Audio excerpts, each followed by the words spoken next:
તમે ક્યારે શાંતિથી બેસીને વિચાર્યું છે કે આપણી પાસે બધી જ જાતની સુખ સુવિધા હોવા છતાં આપણે અંદરથી આટલા અશાંત કેમ છીએ? આપણે સવારે ઉઠવાની સાથે જ સૌથી પહેલું કામ શું કરી છીએ? આપણે બીજાની જિંદગીમાં ડોકું કાઢવાનું કામ કરી છીએ. ઇન્સ્ટાગ્રામ, ફેસબુક, યુટ્યુબ શોર્ટ્સ, આ બધી જ રીલ્સમાં આપણે બીજા લોકો પોતાની જિંદગીમાં શું કરે છે, શું પહેરે છે, ક્યાં ફરે છે, અને બસ બરાબર આ જ ક્ષણથી આપણી હારની શરૂઆત ચાલુ થઈ જાય છે. આપણે અજાણતા જ આપણી પોતાની અસલી જિંદગીને બીજાની નકલી દુનિયા સાથે તોલવા લાગી છે. તે લોકો બસ સોશિયલ મીડિયામાં પોતાના લાઈફની હાઈલાઇટ જ તમને બતાવશે, તેની પાછળનું સ્ટ્રગલ ક્યારેય બતાવતા નથી. આપણે એક એવા ભ્રમમાં જીવી છીએ કે જ્યાં આપણાને એક પાક્કો વિશ્વાસ થઈ ગયો છે કે બીજાની જિંદગી આપણા કરતા લાખ ગણી સારી જ છે. પણ તમે શું અસલિયત જાણો છો? લોકો સોશિયલ મીડિયામાં તમને માત્ર એ જ બતાવે છે જે તેઓ તમને બતાવવા માંગે છે. કોઈ પણ માણસ પોતાની નિષ્ફળતા, પોતાના આંસુ કે પોતાની રાતની ઉડાડેલી ઊંઘ જેવી ઘણી પરેશાનીઓ ઇન્ટરનેટ પર પોસ્ટ નથી કરતા. તેઓ માત્ર જસ્ટ પોતાના જીવનની હાઈલાઇટ જ શેર કરે છે. સૌથી બેસ્ટ મોમેન્ટ જે હશે એ જ વસ્તુની રીલ્સ બનાવશે. કોઈ કાર લે છે, કોઈ બર્થડે પાર્ટી ઉજવે છે, કોઈ બાઇક્સ લે છે, કોઈ બી નવું અચીવમેન્ટ હશે એટલો જ કટકો તમને રીલ્સમાં તમને બતાવશે. એથી વધારે કોઈ વસ્તુ નહીં બતાવે. તો પછી તમે તમારી અસલી જિંદગીની સરખામણી કોઈ બીજાના જિંદગીની હાઈલાઇટ રીલ જોઈને પોતાની અસલી જિંદગીને શું કામ તકલીફ આપો છો? જ્યારે તમારું ધ્યાન માત્ર એક જ વાત પર હોય છે કે બીજા લોકો શું કરે છે, ત્યારે શું તમે કંઈ વિચાર્યું છે કે આમાં સૌથી મોટું નુકસાન કોનું થાય છે? માત્ર ને માત્ર તમારું. તમે તમારો સૌથી કિંમતી સમય, તમારી માનસિક ઉર્જા અને સૌથી મોટી વાત, તમારી પોતાની ઓળખ ગુમાવી રહ્યા છો.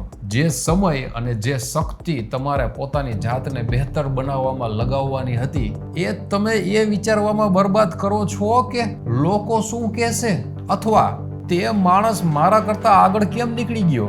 યાદ રાખજો, બીજાના બગીચાની લીલોતરી જોવાની લહાઈમાં માણસ આવનારા પોતાના છોડને જ પાણી આપવાનું ભૂલી જાય છે અને તે સુકાઈ જાય છે.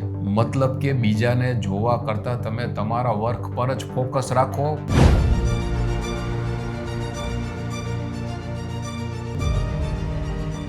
તો હવે આપણે શું કરવાનું છે? હવે રસ્તો બદલવાનો સમય આવી ગયો છે.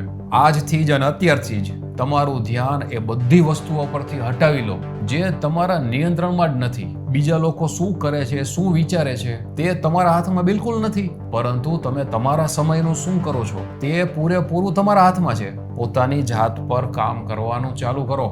સારા પુસ્તકો વાંચો, સારું સ્વાસ્થ્ય બનાવો, તમારા શરીરને મજબૂત બનાવો, નવી સ્કિલ શીખો.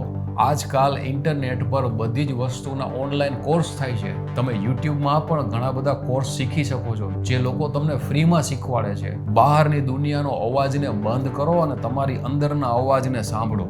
એકલા ચાલવાથી કે એકલતાથી ડરશો નહીં, કારણ કે એકાંત જ એ એકમાત્ર જગ્યા છે જ્યાં માણસનો અસલી વિકાસ થાય છે.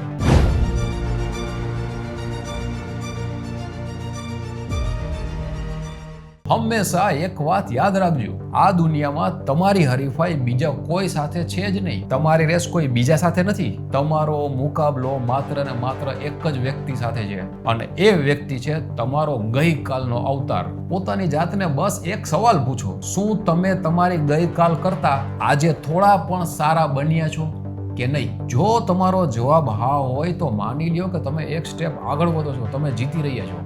જે દિવસે તમારા લક્ષ્યોને મેળવવામાં તમે એટલા વ્યસ્ત થઈ જાઓ ને કે તમને બીજાની જિંદગી જોવાની નવરાશ જ નહીં મળે, ત્યારે સમજી લેજો કે તમે બિલકુલ સાચા રસ્તે છો.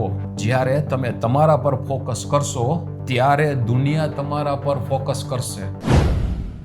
આ લાઈફ બહુ ટૂંકી છે દોસ્ત. તેને બીજાની નકલ કરવામાં અથવા બીજાની સફળતાને ઈર્ષા કરવામાં બરબાદ ના કરશો. તમારી વાર્તાના લેખક તમે પોતે બનો. આજે આ વિડીયો જોતી વખતે તમારી જાત સાથે એક વચન લો, હું મારી લાઈફનું સૌથી શ્રેષ્ઠ વર્ઝન બનીને બતાવીશ. જો મારી આ વાતોએ તમારા દિલને જરા પણ સ્પર્શ કર્યો હોય તો આજે જ તમારા લાઈફનું સ્ટીયરિંગ વ્હીલ તમારા પોતાના હાથમાં લઈ લ્યો. હવે સમય આવી ગયો છે પોતાની જાત પર ધ્યાન આપવાનો અને તમારી જાત પર કામ કરવાનું ચાલુ કરો.